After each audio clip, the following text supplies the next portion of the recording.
L'Expo universelle d'Osaka a débuté ce dimanche 13 avril et durera 184 jours, mais l'ouverture s'est pas passée tout à fait comme prévu, il y a eu pas mal de problèmes d'organisation, donc je vous propose de regarder ce qu'en dit la presse japonaise, ainsi que les réactions des Japonais et des visiteurs étrangers. Allez, c'est parti. Alors déjà, pour ceux qui ne sont pas familiers de l'expo, voici les 5 logos qui avaient été proposés au public. Je vous laisse deviner lequel a été choisi. Osaka, on dit un peu que c'est le Marseille du Japon. Les gens qui habitent à Osaka n'hésitent pas à dire ce qu'ils pensent et ils sont un peu plus expressifs que par exemple à Tokyo. Et donc forcément, le logo qu'ils ont choisi, je vous laisse deviner, c'est le logo E.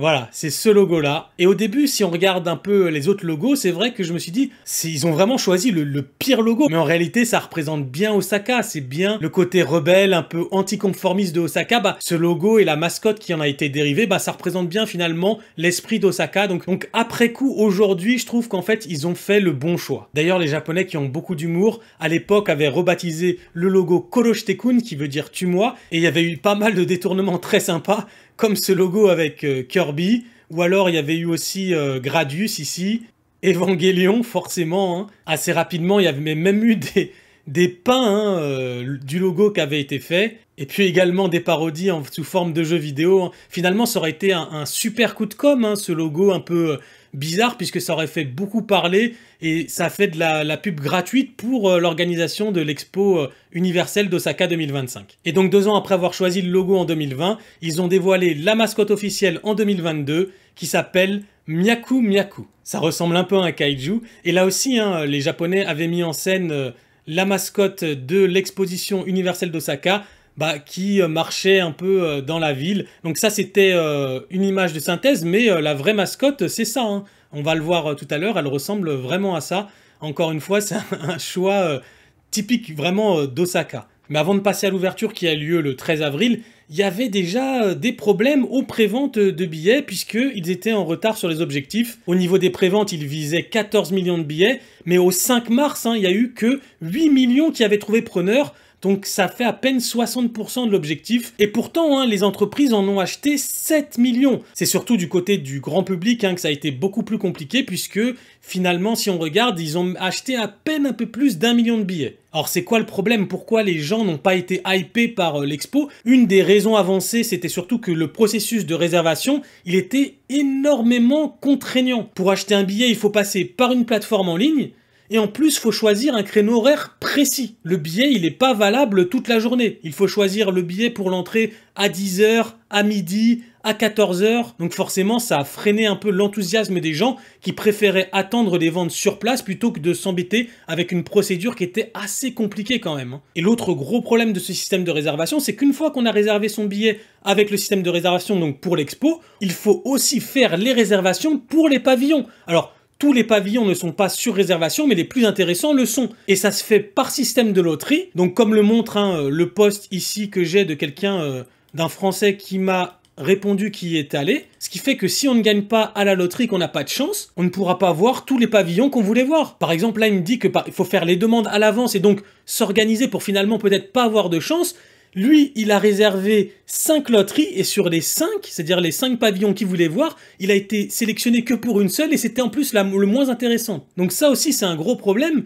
Tu payes déjà ton entrée, tu es obligé de sélectionner un horaire et derrière t'es même pas garanti de pouvoir voir ce que tu voulais. Donc c'est pour ça qu'on comprend que le grand public ne s'est pas jeté sur les billets en prévente et a peut-être décidé d'attendre un peu pour voir un peu ce qui allait se passer. Alors au niveau financier, qu'est-ce que ça veut dire? Ils ont un objectif global de vendre 23 millions de billets avec un seuil de rentabilité à 18,4 millions. Donc ça veut dire que pour l'instant ils ont vendu 8 millions de billets, il faut encore qu'ils en vendent 10. Mais il reste quand même 184 jours.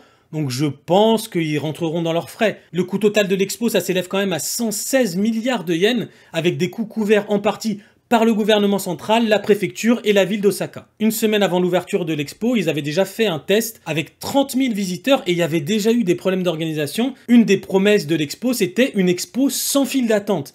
Mais là, il y a eu des visiteurs qui ont dû attendre plus d'1 heure pour rentrer, forcément parce que les contrôles sont assez stricts. C'est des conditions similaires à ce qu'on a dans les aéroports, c'est-à-dire qu'il y a une inspection de bagages, il y a un détecteur de métaux, et donc on doit retirer tout ce qu'il y a dans les poches, portefeuille, montres, électroniques, etc. Et à l'intérieur aussi, il y a eu des problèmes, puisque comme je l'ai dit tout à l'heure, la plupart des pavillons, ils nécessitent une réservation préalables pour rentrer, mais ils étaient déjà complets pour la journée. Et il y avait même des pavillons sans réservation qui affichaient 1h40 d'attente, comme par exemple le pavillon qu'on voit ici, de Suitomo, qui est centré sur la nature. Donc l'organisation, ce qu'ils avaient fait, c'est qu'ils avaient prévu d'augmenter le nombre de portiques et d'ouvrir les portes un peu plus tôt, ce qu'ils ont fait d'ailleurs le jour de l'ouverture, mais il faut savoir que lors des tests, il y avait 30 000 personnes, et le jour de l'ouverture, même s'ils en avaient prévu 150 000, en vrai, il y en a eu 120 000, ce qui est quand même énorme. Et donc, on va voir ce qui s'est passé le jour de l'ouverture. Donc, ce qui s'est passé le jour de l'ouverture, moi, ce que j'avais vu, c'était la vidéo d'un Japonais qui est arrivé à 9h40, c'est-à-dire 20 minutes avant l'ouverture, puisque les portes ouvrent à 10h, et il était rentré à 10h18, ce qui fait à peu près 30 à 40 minutes de queue pour rentrer. Mais ça, c'est parce qu'il est arrivé en avance, parce que moi aussi, les témoignages qu'on m'a donnés et les témoignages que j'ai lus dans la presse, par exemple, ici, comme ce Français qui m'a répondu, il a attendu 2h30 avant de rentrer. 2h30, je sais pas si on s'imagine, hein. Faire 2h30 de queue rien que pour rentrer dans l'expo. Au niveau des pavillons, sur les 158 pavillons, il y en a 5 qui n'ont pas été finis à temps. Celui de l'Inde, du Népal, du Chili, du Vietnam et de Brunei.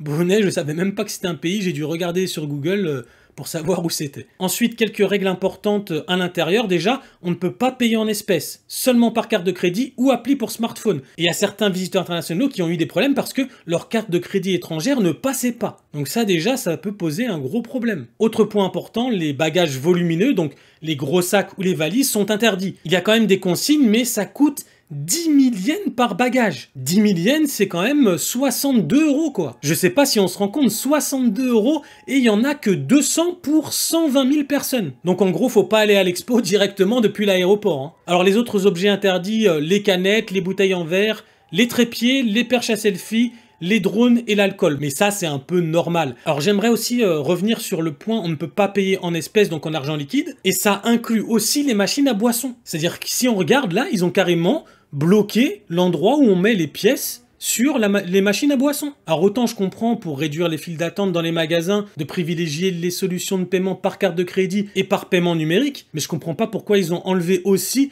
le paiement en espèces des machines à boissons. Je trouve cette décision un peu étrange, ça veut dire qu'en fait, on peut vraiment pas utiliser d'argent liquide dans l'enceinte de l'expo, quoi. Je vous montrais tout à l'heure la vidéo d'un Japonais qui était arrivé, lui, en avance, mais là, regardez la foule qu'il y avait pour rentrer dans l'expo, c'est assez impressionnant, quoi. Donc ça m'étonne pas, donc là on voit les gens au fond, hein, qui font la queue en zigzag, donc ça m'étonne pas qu'il y ait certaines personnes qui ont dû attendre 2h, 2h30 avant de rentrer, et surtout un des autres gros problèmes qu'il y a avec l'organisation, c'est qu'il n'y a qu'une seule station. Une seule station pour rentrer et pour sortir. Et là aussi, vous allez voir que ça a posé des gros problèmes. Parce que là où l'expo n'a pas eu non plus de chance, c'est que le jour de l'expo, il a commencé à pleuvoir. Donc là, comme on peut voir, déjà, le toit, il fuit. Ça, c'est pas trop normal. Et puis les gens, en fait, ont dit qu'il n'y avait pas d'endroit où s'abriter. Donc qu'est-ce qui s'est passé? Vers 15h, la pluie a commencé à s'intensifier. Et comme il n'y avait nulle part pour se mettre à l'abri, tout le monde a décidé de partir en même temps. Et comme il n'y a qu'un endroit pour partir, forcément, ça a créé de la congestion. Et résultat, il y a eu 2 heures d'attente pour sortir de l'expo. 2 heures d'attente sous la pluie. Donc non seulement les gens, ils avaient nulle part où s'abriter, mais en plus, pour sortir, ils ont dû attendre 2 heures sous la pluie, quoi. Donc là, il y a un visiteur étranger qui a commencé à dire « c'est n'importe quoi, l'organisation est tellement mauvaise, regardez cette file, on a attendu 2 heures pour rentrer, et maintenant on doit attendre 1 heure pour sortir, sous la pluie, nulle part où manger, nulle part où s'abriter. » Oui, parce que, alors je reviens sur ce point, nulle part où manger. Pourquoi il dit ça? Eh bien tout simplement parce que les restaurants ont été débordés. Le restaurant Kura Sushi, donc qui est une chaîne de kaiten sushi, vous savez les sushis tournants, hein, il affichait 8 heures d'attente dès midi. Ça veut dire que tu y vas à midi, tu as ta table, ça y est, l'expo elle est finie, quoi. Et c'est pas un cas isolé puisque Sushiro, qui est une autre chaîne de kaiten sushi, hein, il y avait une file d'attente de 279 tables vers 13h30.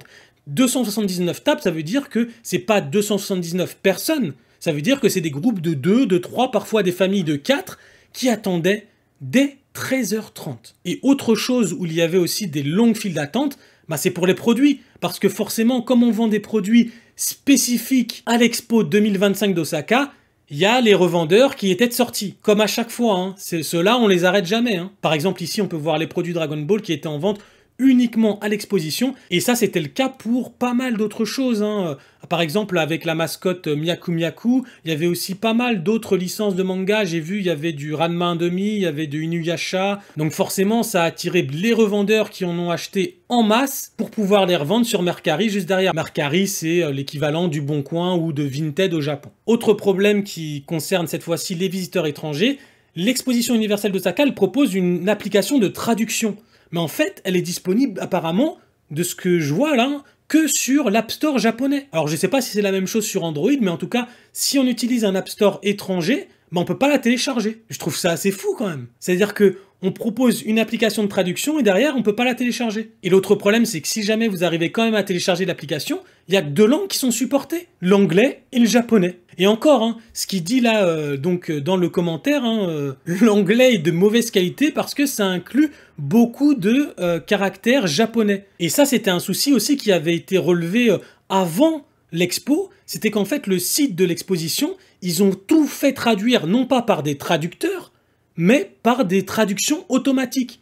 Alors je ne sais pas ce qu'ils ont utilisé, si c'était Google Traduction ou ChatGPT, mais la traduction, parfois, ça voulait rien dire. Si on regarde le site du Mainichi Shimbun, qui ont fait des sondages les 12 et 13 avril, il y a 87% des personnes interrogées qui ne sont pas intéressées à aller à l'expo.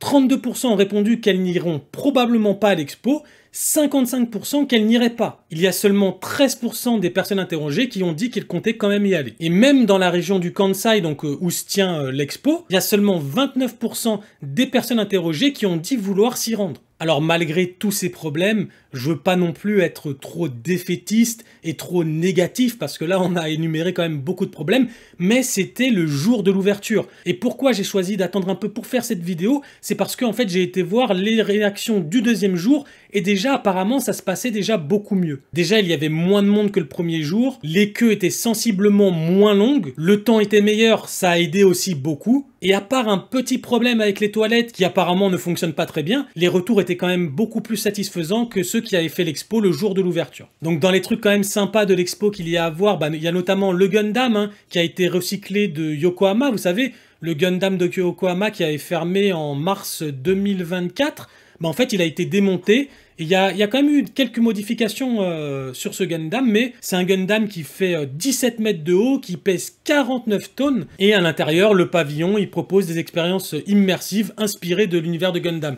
Donc ça peut être une expérience sympa. Donc même si on n'a pas de réservation pour le pavillon, on peut voir au moins le Gundam à l'extérieur, ça c'est plutôt sympa.